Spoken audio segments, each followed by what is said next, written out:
I'll start with what brought me to this film. It was a 2-part episode of MacGyver called The Holy Rose. There's a scene where MacGyver is shackled to a table and a big pendulum with a razor edge running on a kind of clockwork is swinging down and threatening to bifurcate him. He, of course, comes up with a Rube Goldberg sort of solution to the problem. That scene stuck with me, and I wondered where it came from, if such a thing ever existed.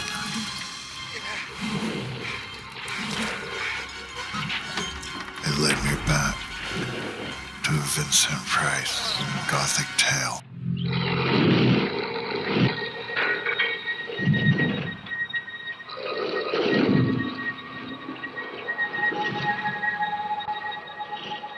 The plot, simplified, goes like this. A man named Francis arrives at an early 1500 Spanish castle by the sea. He is looking for answers about his sister Elizabeth's sudden death.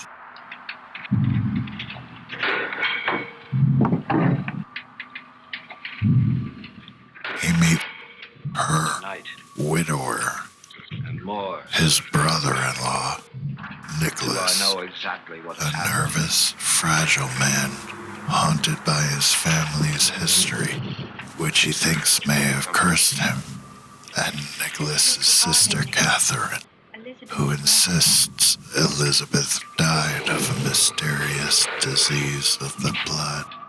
This place feels off.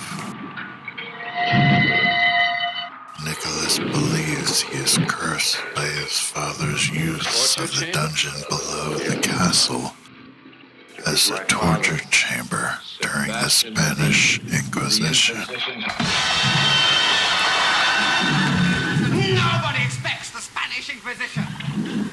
Francis picks up on the bad vibes of the place and the people populating it, and having already made the journey brooding in his suspicions, he becomes a kind of inquisitor, determined to find the truth of what happened to his departed sister. Catherine tells Francis the story of Nicholas's father, Sebastian, how he caught his wife having an affair with his brother. He killed his brother, then tortured and buried her alive behind a wall in the dungeon. Adulterer. And then? There are strange occurrences in the castle, and Elizabeth's ghosts can be heard calling in the night. Nicholas tells him the story of how she became preoccupied with some sinister calling coming from deep within the castle. Nicholas is sure that she is picking up on the horrible past hidden there. Nicholas's already teetering sanity is driven further to the brink at the thought that he may have, at the insistence of Dr. Leon, his trusted friend and doctor to the family, prematurely interred Elizabeth in the family crypt. Nicholas's fear is that his curse of history repeating itself is upon him. Wandering in a fugue and following her voice, Nicholas goes to Elizabeth's resting place and finds her there, alive, coming out of her sarcophagus and jeering at him. He loses it completely and falls into a stupor. While he's lying there, it comes out that Elizabeth and Dr. Leon were in cahoots, following through on their plan to drive Nicholas mad and everything from him. The good doctor is not satisfied with his title and salary. As the two are reveling in their wickedness, Nicholas seems to come too. But now he answers to the name Sebastian, calls Elizabeth by his wife's name, and the doctor as his brother's. You, Bartholomew, my brother. He immobilizes Elizabeth, and Dr. Leon dies after falling into the pit while fleeing Nicholas. Francis arrives. Francis offered. Francis. Hearing the screams, and Nicholas confuses him with his brother. He knocks him out and chains him to the table beneath the pendulum. Nicholas taunts him as the pendulum swings ever lower.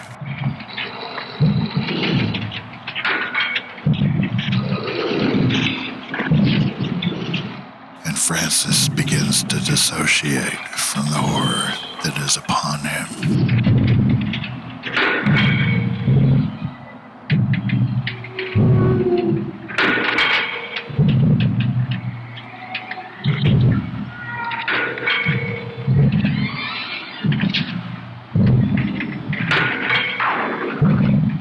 Just as it seems that all is lost, Catherine, along with the butler, throw themselves at Nicholas, knocking him into the pit below, and stop the mechanism that was millimeters away from the meatsicle.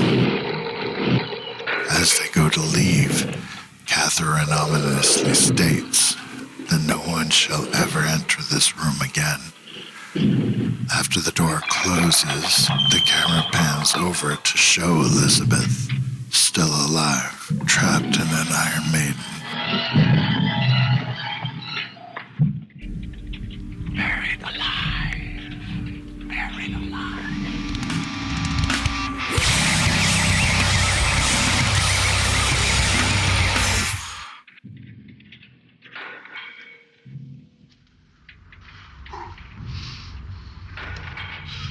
There's this conversation about gender and sexuality and the performative side of things.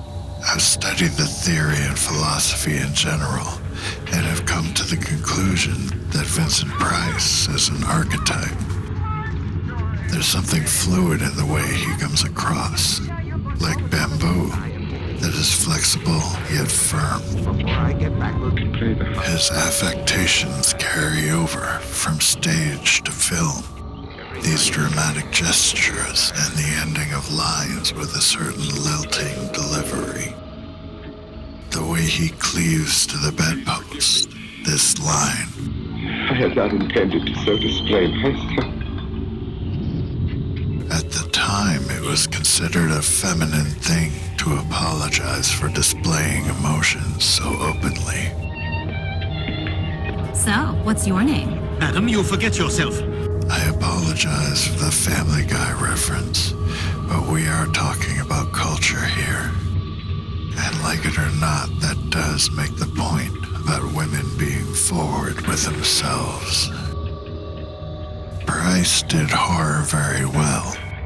You feel safe with him, but you know to step back when he goes off the rails.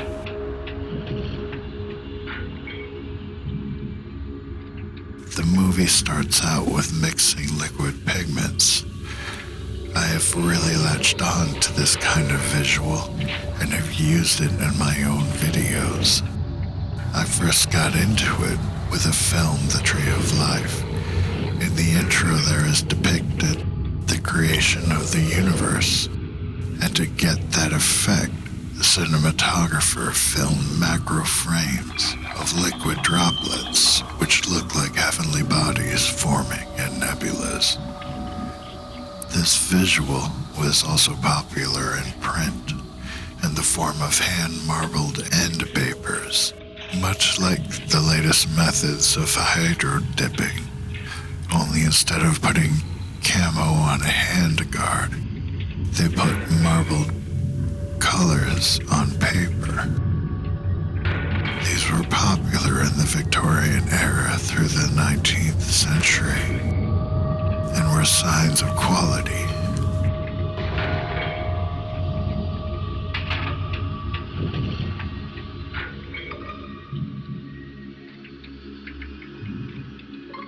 It's a perfect touch for this film's credits, a Victorian whisper at the edge of a 1500s tragedy. Look at that castle by the sea, in-camera framing of a rough water beach with a castle looming out of shot. The pit at the end is also a classic matte painting. The old films knew how to keep fantasy grounded. They didn't try to do too much. The costuming adds to the time-slip atmosphere. There was a Victorian revival in the 1960s, similar to how today there is a revival of the 1990s aesthetic and attitudes in youth culture. Having lived through the 90s myself, that era never really left me. So the folks in the 60s were obsessed with Victorian literature and aesthetics, even decorating their homes with Victorian flair. The Jacobean ruff is a 1500s garment, yet there's a definite Victorian revival vibe. Here it is again in the mighty bush. It all cycles. We learn and remember and innovate and recreate. But the costumes are wonderful. Look how the fabric holds its shape at her shoulders. They must have been wearing upholstery fabric back then. That's the fabric they put on furniture. It's rigid and dense. There's a deep Victorian thread here too. The era's fascination with Spiritism.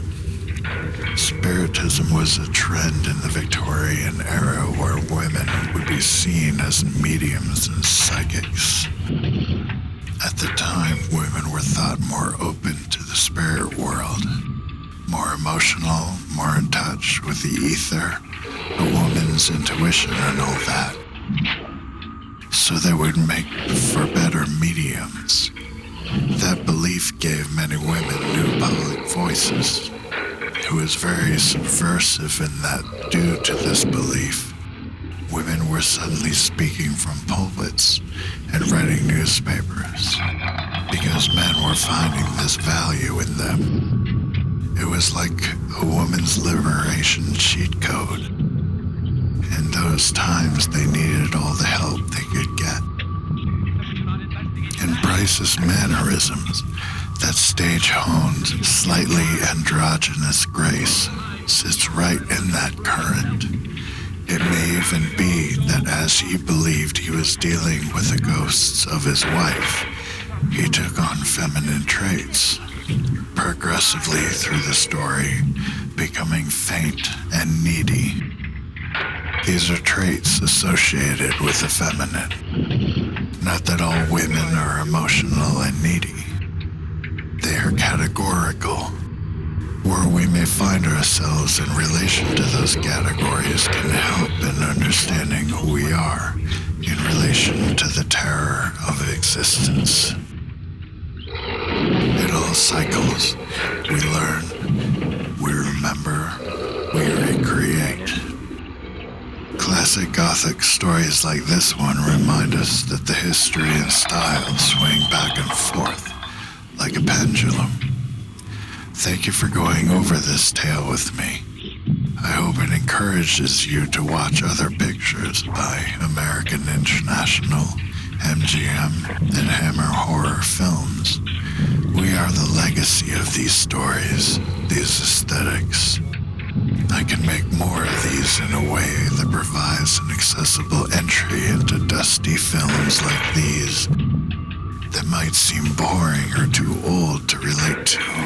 It's very relatable and very much a matter of perspective. Drop a comment with your favorite Vincent Price performance or your go-to Gothic horror, and I may cover it in another look through Cryo's lantern.